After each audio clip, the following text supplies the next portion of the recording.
All right, guys. So we had a vote on Instagram, had a little poll to see the topic I would talk about, and staying positive just barely won by a few votes.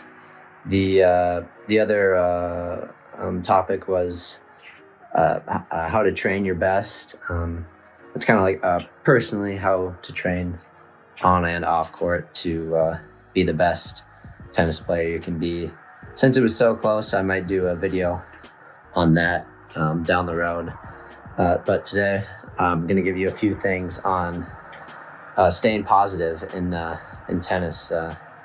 One of the most frustrating sports there is, for sure. This personally relates to me a lot. Growing up, I very love-hate relationship with the sport.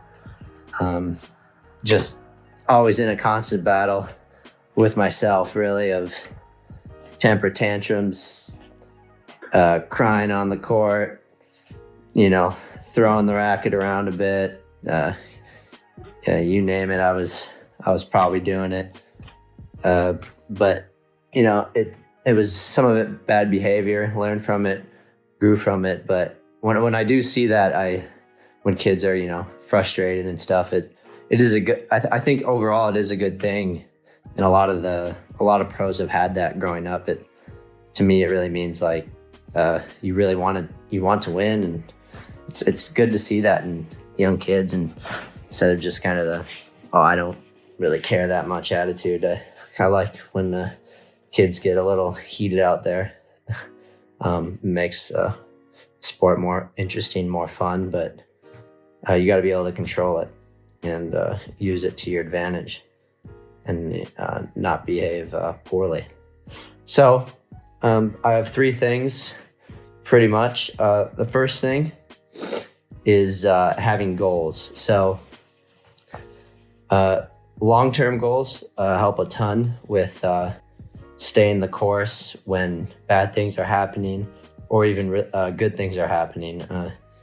You have a plan to, whatever it is, climb the rankings over the course of a year, and you have a really bad tournament and bad loss in your mind, and that can really set people back, really frustrate them.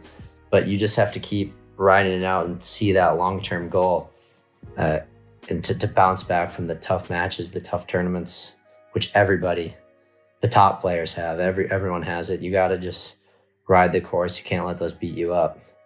And another, having short-term goals as well, whether it's just hitting the ball a bit deeper or improving my forehand that 1 week, can really, really help, to see those small improvements in your game. Like, I'm getting much more topspin on my forehand or whatever it is, can really, really help.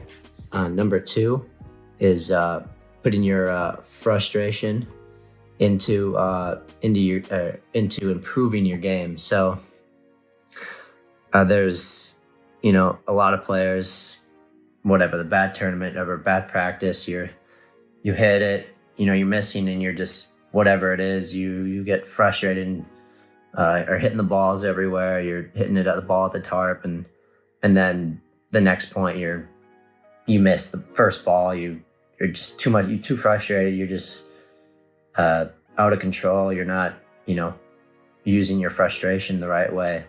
Or you could have it the other way where you missing the shots, and then you just get super down on yourself and don't put in the full effort, and you're just kind of feeling bad about yourself. Oh, my forehand's so bad. Also not good. So in both of these scenarios, I've personally done both of them to the max. So I trust me, I know it's so easy to just let that frustration control you, and okay, well, maybe I just won't try as hard if I don't care, or I'm just gonna blast the balls to the tarp, and then first return I see, I'm slapping it as hard as I can. I trust me, I know it's easy, but you have to be able to turn this frustration into positive energy of, okay, come on, I'm missing all my returns. Okay, what do I got to do? Okay, come on, prepare a little earlier. Put that all that energy, all that focus into the next ball. I mean, okay, come on. A split step earlier. I got to use it. I'm making every ball. Okay, let's go. Like positive, and like being able to turn that is just so big for your game and the attitude on court. I wasn't really good at it until 18. Probably, I mean, before that, I was a bit all over the place. I mean, I could still play really well and stuff, but once I was able to control that, my game really took off, because even on my really bad days, I was fighting any way possible to win ugly or improve that day instead of just giving up. And of course, those days are still gonna creep in, but you gotta fight it any way possible. And the last thing I have to say is number 3, is just enjoy it. Enjoy the process. You're playing tennis because you like it. It's fun. And all those bad times are gonna make the good wins, the big tournaments, whatever it is, so much better. You just have to soak it up and find your love for the game and really enjoy all the good and bad. It's really fun. It's really tough at times, but you just got to push through and fight. So yeah, that's all I got today.